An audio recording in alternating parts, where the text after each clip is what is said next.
స్థిరపరచువా. నా కుటుంబాన్ని స్థిరపరచయ్యా. అయ్యా నేను ఎక్కడ పడిపోయినా అక్కడే లేవనెత్తయ్యా. అయ్యా నన్ను ఘనపరచు, నన్ను హెచ్చించయ్యా. నా కుటుంబాన్ని హెచ్చించయ్యా, నా పరిచయాన్ని హెచ్చించయ్యా, నా పిల్లల్ని హెచ్చించయ్యా. నా పక్షమున నీవే నిలబడయ్యా.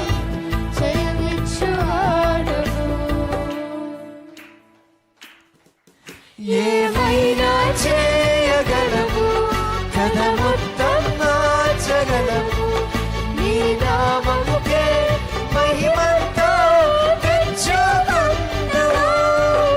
ఏమైనా చేయగలవు కదా, మొత్తం మార్చగలవు. నీ నామముకే మహిమంతా తెచ్చుకుందువు. ఏమైనా చేయగలవు, ఏమైనా చేయగలవు కదా, మొత్తం మార్చగలవు. నీ నామ